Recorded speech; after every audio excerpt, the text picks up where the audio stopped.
My sister-in-law, let's call her Emily, has always been a bit of a handful. She's the kind of person who thrives on drama and loves being the center of attention. When my husband and I got together, she didn't hide her jealousy. It was subtle at first, little snide remarks about how things are changing or he never spends time with me anymore. My husband, being the peacekeeper, brushed it off, saying she just needed time to adjust to our new dynamic. But over time, her behavior became more erratic. At first, it was her randomly showing up at our house unannounced, with no respect for our boundaries. She would let herself in with the spare key, often when my husband was at work, claiming she just needed to borrow something or wanted to see how we were doing. While it made me uncomfortable, I chalked it up to her just being clingy with her brother. But things took a sinister turn that I never saw coming. Emily started following me. Yes, you read that right. It was small at first, noticing her car in places I would frequent, running into her at a grocery store miles away from where she lived, or suddenly showing up at restaurants where I'd be meeting friends. Initially, I thought, this is weird, but maybe it's a coincidence. However, things escalated quickly. One day, I was grabbing coffee with an old coworker. We were catching up, and it was purely platonic, but I noticed Emily sitting a few tables away. I immediately felt uncomfortable, but I didn't want to cause a scene. Later that evening, she texted my husband, suggesting that I was meeting up with a man behind his back. She didn't outright accuse me of cheating, but framed it in a way that planted doubt in his mind. You know, I saw OP today at a cafe with some guy. It looked pretty cozy. Just thought you should know. I didn't know about this at first, but my husband came to me later that night, asking why I hadn't mentioned the coffee meetup. I was confused and asked him what he was talking about. When he explained what Emily had said, I was floored. I immediately explained the situation, and luckily, my husband believed me. But Emily wasn't done.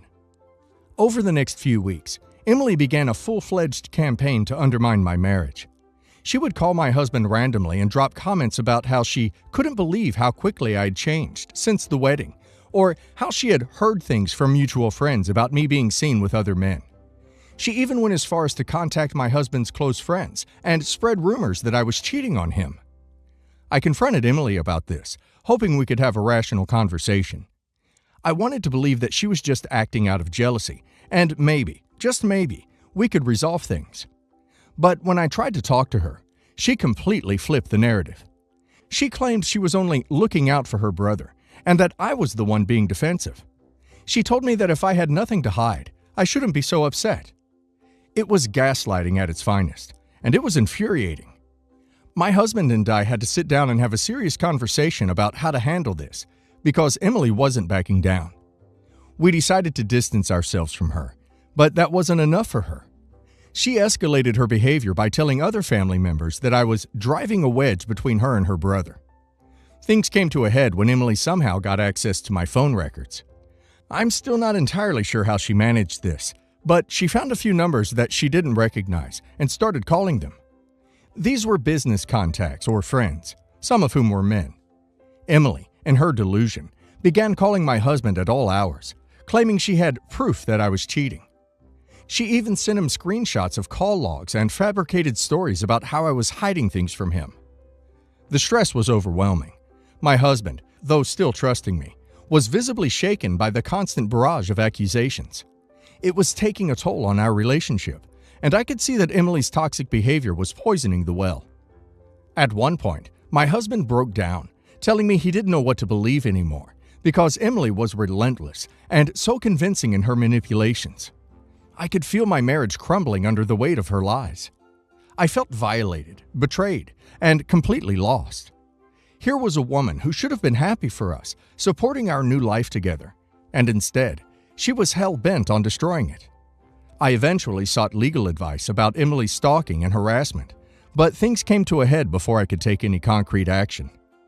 After months of tension, the final straw came when my husband's parents got involved. Emily, in her manipulative glory, managed to turn them against me, at least temporarily. She had fed them so many lies that they believed I was a deceitful wife, and they confronted my husband about it. It was heartbreaking, but when we sat down with them and calmly explained the situation, showing them the baseless nature of her claims, they finally began to see through her. At that point, My husband and I made the decision that enough was enough. We couldn't have someone so toxic, manipulative, and destructive in our lives. It wasn't just about her lies. It was about the complete lack of remorse and accountability. She nearly destroyed our marriage, and yet she had the audacity to act like the victim. You see, because me and my husband are child-free, we decided that we will leave all our estate to his sister because she always struggles financially and is raising 2 kids on her own. But after all she put us through, we made the difficult decision to cut Emily out of our will and let her know that her actions had consequences. When Emily found out, she was furious. She accused us of being petty, vindictive, and punishing her for trying to protect her brother. She went on a social media rampage, posting vague statuses about family betrayal and how she was being unjustly cut out. She now has her kids involved in all this manipulation, saying that they will suffer from our decision.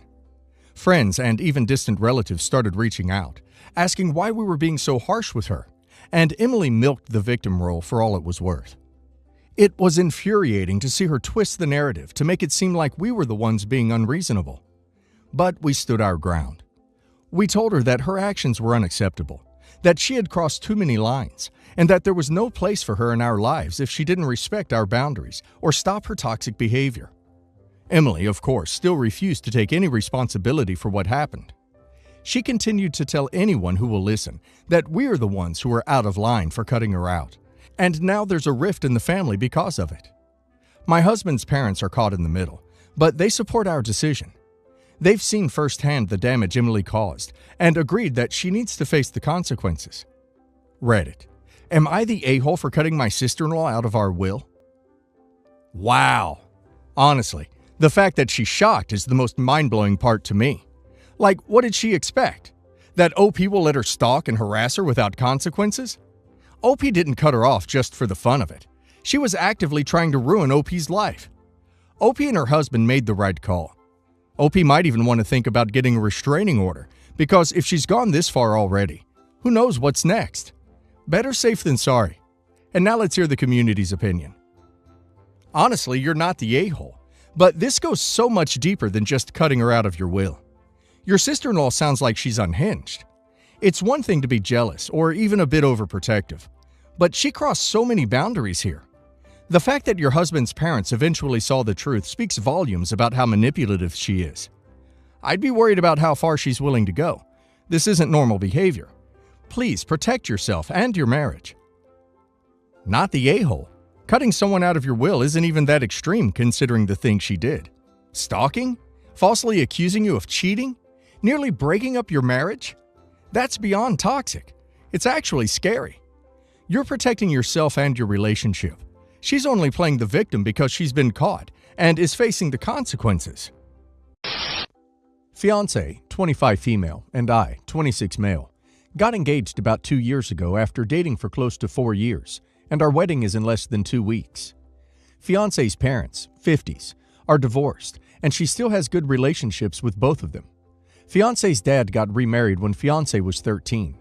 Fiancé's stepmother, 50s female, has always tried too hard to be Fiancé's mom and is very narcissistic about it, to the point where Fiancé is not allowed to mention her mother in conversation when at her dad's house.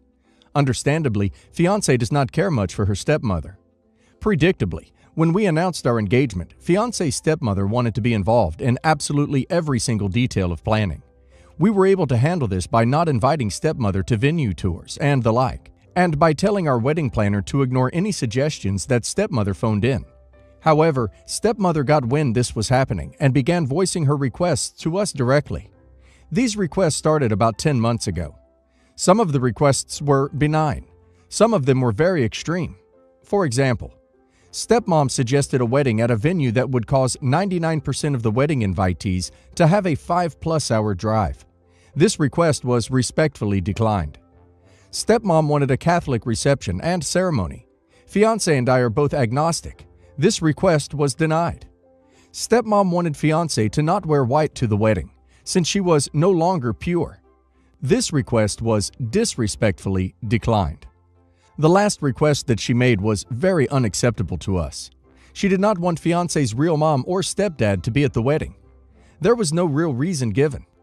This request was also declined, very disrespectfully, and the requests stopped after that. This was 3 months ago. 2 months ago, I got a call from my best man. Apparently, he had gotten off the phone with his ex-girlfriend, who had been invited to the wedding.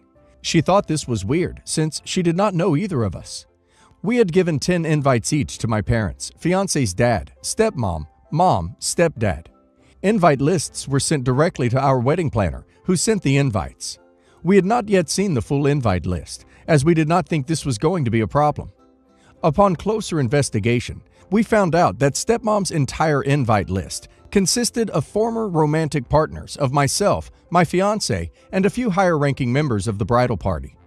We suspect she stalked our social media profiles to gain this information. At this point, both fiancé and I are fed up with stepmom and officially uninvited her to the wedding, along with her invited friends. Understandably, this upset stepmom to the point of angry and incoherent yelling, and we have since gone no contact with her. As an added consequence of all this stupidity, we have also hired security for the wedding and changed the venue, neither of which were cheap. Fast forward to yesterday, less than 2 weeks to the wedding. Stepmom has pulled her final card. She left our best man a voicemail saying that fiancé's dad will not be attending the wedding without her, and that she will not be attending the wedding if fiancé's mom is there. Fiancé's dad has not been answering calls or texts all day. My theory is that stepmom secretly blocked our numbers, but I haven't been able to test that yet. Fiancé is understandably extremely distraught at this. Personally, I don't think her dad is going to listen to her stepmom. He's ex-Marine, and this is his only daughter's wedding. That being said, I have absolutely no way of confirming if he will be there or not. Stepmom is currently still blocked everywhere we can think of, as we do not wish to negotiate with terrorists. Over the past several hours, I've come up with a few different solutions. Show up at fiancé's dad's work to talk to him personally. My next course of action currently. Get friends together a few nights before wedding to kidnap him to make sure he attends the wedding. Not recommended. Re-invite stepmom and have security detain her if she acts out at all. My personal favorite. Under no circumstances are we uninviting fiancé's mom. Both fiancé and I are on the same page with that one. Ugh. Fiancé's dad seems to have the spine of a wet noodle, because nowhere in your story he seems to have stood up for his daughter, nor supported his wife in her crazy requests. Uninvite the guy. Ask the bio mom to walk fiancé, or someone else special who's not letting this dream day be ruined. You've spent a lot of time on his wife's drama. Now you still want to invest more in this guy who's been so absent from all these discussions. Considering his wife, your fiancé can't have had that great of a time with him, as he has always allowed that hag to sabotage that bond ages ago. Up your security. She's going to show up in her wedding dress. If your fiancé's dad doesn't want to be at his daughter's wedding because his wife won't be there, that's his choice to make. Your stepmother-in-law has made it clear that she doesn't respect you and your wedding, so she isn't going to be there. Don't have that woman at your wedding no matter what. My brother and I have only come in contact recently. When he was born, my parents adopted him out to a good family because we were poor and living in a homeless shelter. We never had contact with him till recently. My parents turned their lives around at that point and worked very hard, and I'm now inheriting a few $1,000,000 from their success. But the most important thing they provided for me was stability and education to allow me to create my own successful life. My brother and I came into contact 2 years ago when he found me. My mother had already passed and my father was ill. They did communicate a little bit, but not a lot. My father passed away recently and he told me that everything was coming to me except an obligatory $5,000, which he passed on to my brother. My brother was furious and felt slighted once again. I do sympathize with him, but my father told me not to give him any money. His real parents are well-to-do and have supported him and loved him, so he wasn't missing out on that department, but I feel bad. He's demanding I give him half, if not all the inheritance, because he was given away. I think it's ridiculous to give him anything more than half. I asked him when his parents passed would I get an inheritance as well, to which he got snarky with me and stormed off. I don't know what to do now. If a relationship with him is dependent on you giving him money, that's not a particularly healthy relationship. Your parents' decision to not give him money is not your fault, and nor is it your responsibility to give him anything. Don't give him a single penny. This is extortion, manipulation, and simple greed at its ugliest. You really think you'll have a relationship with him after you give him the money? There's a reason your father said not to give him anything, and why he didn't give him more than he had to. It's not your fault that your brother was given up for adoption. Also not your fault that your parents were able to turn their lives around and leave you a large inheritance. Your brother is jealous and greedy, and I would not give him anything. My husband and I are expats in a country where the average household considers themselves lucky to make $2,000 to $3,000 a year. For the purpose of not giving too much identification information out, I will be referring to the country as Country E. 2.5 years ago, my husband, who works in finance, was promoted to a position in which he could finally have the compensation, authority, and projects that he always dreamed of. The downside was that the position would be in the company's headquarters in another country, required us to move away from our family and friends. But I was so excited for my husband, and our kids, 15 female and 10 male, were so happy about experiencing another culture, as well as supporting their dad, that we urged my husband to take the position. Because they were telling my husband they wanted to see him there as soon as possible, we agreed that he would go settle in and we would fly over around 2 months later. It seems that the moment his plane took off towards Country E marked the beginning of the end of all his feelings of respect and appreciation for me and the kids. After just 2 months apart, I could sense a drastic change in my husband. He went from calling me and the kids every day to every other day, and then reducing communication to texts. At first, I thought he was just busy settling in, but the night before we were to fly out, he video chatted us, and the kids asked him why he seemed disappointed that we were coming. He said that they were imagining things, and it was just how his face looked on camera. As we settled into our new home, he shot us pretty resentful looks and continuously snapped at me not to touch this or that. Like most expats, we lived in a home that was miles grander and showier than we could have ever got back home, and with a lot of stuff like a company car and housekeeping services paid for by the company. My husband had money to burn and started having ridiculously high expectations about how we dressed and looked. He bought himself loads of designer watches with his fellow corporate Masters of the Universe friends and spent lavishly at restaurants and bars on the company tab. He also invested quite a bit of our money in real estate here, since the government is pushing for foreign investors to invest, even adopting more liberal outward rhetoric in order to be appealing to the West. The country we live in has extreme wealth disparities, most of it, unfortunately, not held by locals. There is a center city area where all the basically high-end stores, hotels, clubs, and restaurants, as well as homes, are in the country.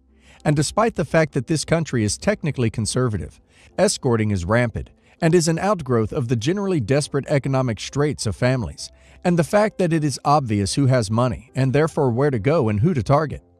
Escorts are apparent basically everywhere in the area we live where there are restaurants or bars or entertainment. When men see dressed-up local women in pairs roaming around an establishment, they assume they are escorts, and 90% of the time, they are right. An expat friend once asked a woman who approached him in a bar what she did, and she said it was obvious what she did. My husband started criticizing my appearance a lot, and when we'd go out, he'd ask if I ever considered wearing my hair like woman A, B, or C. Or we'll go out to eat as a family, and he'll ignore what the kids are saying and just stare at different women. When his friends come over, my husband always brags in front of me about the women that approach him. Not just at bars, but also brags about how local women who work in the office with him are also exceptionally engaging. He got very aggressive in bed. My daughter found a bunch of contacts on his phone that blew up his phone with flirty messages on WhatsApp, and instead of at least pretending to be ashamed for our daughter's sake, he went the "your dad is still attractive" angle, but botched it terribly when it turned into a diatribe about how he had to give out the number to one woman because she looked close to tears when he tried to pull away. While most women are respectful when a man is with his wife and/or family, sometimes it happens where at restaurants and hotels where my husband is a regular for dinner, women, who I assume are also regulars, will discard my presence and give me a scornful once-over. When we are out as a family and my husband sees a woman give his attire an approving once-over, he will smile flirtatiously back and seem to bask in the glow and not pay attention to me or the kids. I've been to support groups and have been told to let it wear off because many other wives have experienced their husbands being drunk on attention. But my husband seems to be getting more and more obsessed about the attention. My son is young, but he has gone from happy-go-lucky to glaring at his father and whoever he is smiling at. My husband and I have tried to communicate, but everything turns into my fault. I do not appreciate his contributions enough when I disagree with him, saying the kids don't need to learn how to do laundry because the housekeeper will do it for them. I do not appreciate him when I refuse to have S for the third time in a night. I do not appreciate him when I move the furniture from how he organized it, or when I disagree with him on anything. I started tracking our banking information and found out that he made numerous large withdrawals. He denied vehemently that he was seeking escorts and said I seemed jealous and had something against people who escort. I told him that, to the contrary, that I feel bad for people who need to put their lives and health at risk like this and do not have access to any forms of government assistance. We had a big fight that night, and I went to stay with a friend for the night to cool off. When I came back home, he glared at me and said, "Oh, you're back. What if I don't want you here anymore?" I do not know what to do.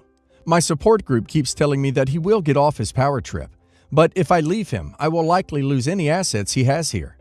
My kids obviously still have school and love their classmates. I need any advice about how to save my marriage or how to get my husband to stop thinking that I am not enough for him when I haven't changed from when we were not expats. Yet, while he respected and appreciated me back home, he scorns me here. There are certain kinds of guys who always thought that they deserved female attention, but never got it for whatever reason.